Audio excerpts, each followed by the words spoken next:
ওয়া নুন নুন wow, wow wow, wow wow, wow wow. দুই ঠোঁট গোল করে মাঝখানে সামান্য ফাঁকা রেখে তিন আলিফ টান দিয়ে, যেমন wow, wow wow, wow wow, wow.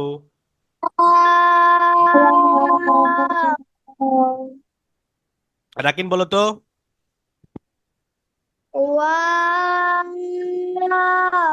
মাশাল্লাহ, আবার বলো, দুই ঠোঁট গোল করে বলো রাকিন।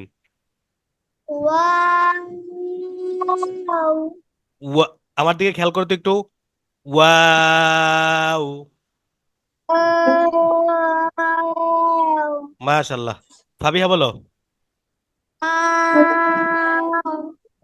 ফাবিহা বলো। আচ্ছা, তো ওয়াও উচ্চারণ করতে হবে দুই ঠোঁটকে গোল করে মাঝে সামান্য ফাঁকা রেখে, আর তিন আলিফ টানি পড়তে হবে।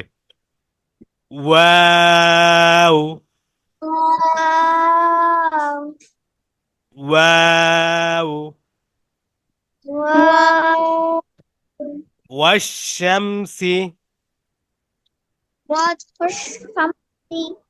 ওয়াল কমারি, والقمر ওয়াল আরদি।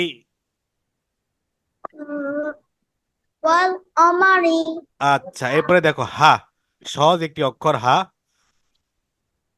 হাটা হলক অথবা কণ্ঠনালীর عربي শুরু হইতে, হা عربي কণ্ঠনালী অথবা عربي হলকের শুরু হইতে, ঠিক আছে, عربي এক আলিফ টান। أفسيها হা,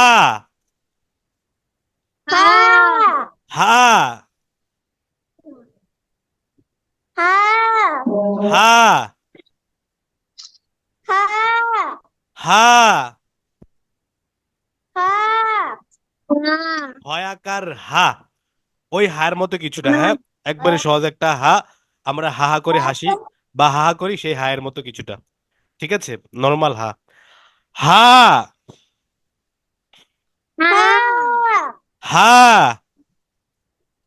ها হা। ها রাকিন বলো তো। ها আবার। ها মাশাল্লাহ। ها ফাবিহা বলো। ها আবার। ها একেবারে সহজ। এরপরে দেখো হামজা, হলকের শুরু হইতে বা কণ্ঠনালীর শুরু হইতে হামজা আর হা, এই দুইটি অক্ষর উচ্চারিত হয়, যেমন কি হামজা, এটা দ্রুত পড়তে হবে। বলেছিলাম 29টি হরফের ভিতরে দুইটি হরফ দ্রুত পড়তে হয়, একটা হলো আলিফ আর একটা হলো কি হামজা, আর বাকিগুলো হয়তো এক আলিফ নয়তো তিন আলিফ টেনে পড়তে হয়।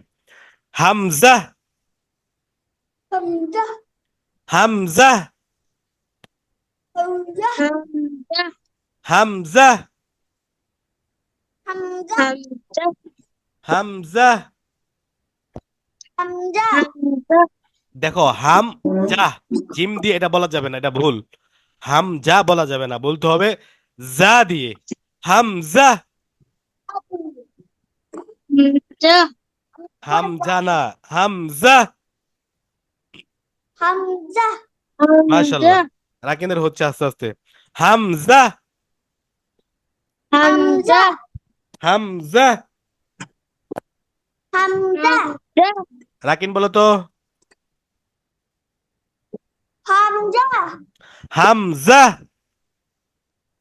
حمزة হামজা, حمزة জা, حمزة জা, জা দিয়ে, ঠিক আছে, হামজা। এটা যা দিয়ে হবে। হামজা। হামজা মাশাআল্লাহ, আগের থেকে ভালো হয়েছে। ফাবিহা বলো। হামজা জিম না এটা, ফাবিহা এটা হবে যা দিয়ে। হা মিম যা হা। হামজা। হামজা আমরা যে র এর পরে যা পড়েছি, র যা, তো হামজা উচ্চারণ করার ক্ষেত্রেও সেই জাটার উচ্চারণ হবে হামজা। হামজা হামজা। হামজা হামজা। হামজা মাশাআল্লাহ, আগের থেকে ভালো হয়েছে। আচ্ছা, এরপরে 29 নাম্বার হরফ, সর্বশেষ হরফ। ঠিক আছে, এটা সফট একটা হরফ। এটা জিহুবার জিহুবার মাঝখানটা উপরের তালুর সাথে লাগিয়ে উচ্চারিত হয় একালিপ টান। যেমন ইয়া। ইয়া ইয়া। ইয়া ইয়া। ইয়া ইয়া। ইয়া ইয়া ইয়া। ইয়া ইয়া। ইয়া ইয়াকা না'বুদু। ইয়া ইয়াকা না'বুদু।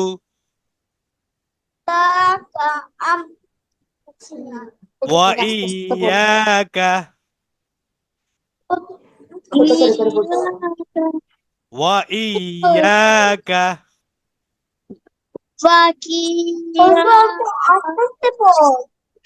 আস্তে আস্তে পড়বো নাকি ধীরে ধীরে? ধীরে ধীরে পড়তে হবে। আচ্ছা, ঠিক আছে। ইয়াকা।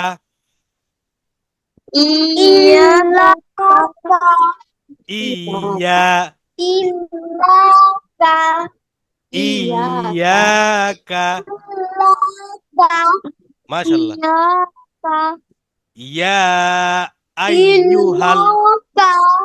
এরপরে বলো ইয়া আইয়ুহাল।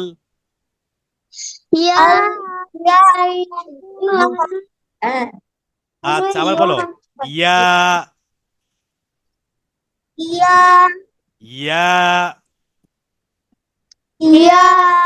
তো ইয়া একালিপ টান, জিহ্বার মাঝখানটা উপরের তালুর সাথে লাগিয়ে জিমের মতো করে। জিম শিন ইয়া তিনটি হরফ জিহুবার মাঝখানটা উপরের তালুর সাথে লাগিয়ে উচ্চারিত হয়। ঠিক আছে, সফট একটি হরফ ইয়া। ইয়া জবর ইয়া, ইয়া জের ই, ইয়া পেশ ইউ, ইয়া ই ইউ, এভাবে উচ্চারণ করতে হয়। ইনশাআল্লাহ আমরা হরকতের আলোচনার সময় এটা পড়বো।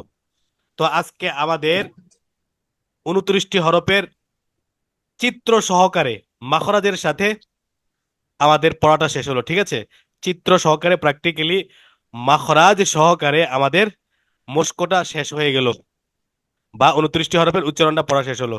তো তোমাদের কাজ হলো, আমি একটা রেকর্ড দিয়েছি তোমাদের গ্রুপে, দেখবা আরবি 29টি হরফের উচ্চারণ সহকারে একটা রেকর্ড আছে। ওইটা তোমরা আরো বেশি বেশি করে শুনবে এখন থেকে। তো এটা ভালো করে শুনে এরপর নিজেরা প্র্যাকটিস করবা। ঠিক আছে, এরপর ফ্রি সময় পেলে অবসর সময় আমাকে রেকর্ডটা পাঠিয়ে দিবে। ঠিক আছে, আলিফ থেকে ইয়া পর্যন্ত প্রথমে আমার রেকর্ডটা শুনবা, শুনে প্র্যাকটিস করবা। এরপর অবসর সময় নিজে একটা রেকর্ড বানাইবা। হ্যাঁ, আলিফ থেকে ইয়া পর্যন্ত ওইটা আমাকে পাঠিয়ে দিবা ইনশাআল্লাহ। ঠিক আছে। হ্যাঁ, তোমাদেরকে আলাদাভাবে মাখরাজ পড়াইনি, বরং হরফগুলো পড়ানোর ক্ষেত্রে মাখরাজ সহকারে পড়িয়েছি, যাতে আলাদাভাবে মাখরাজ মুখস্থ করতে না হয়। কারণ হলো মাখরাজ মাখরাজ মানে হলো উচ্চারণ করার স্থান।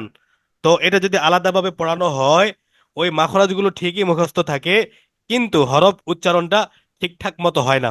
এটা একটা কি তাজরা বাবা, একটা পুরাতন অভিজ্ঞতা। আচ্ছা।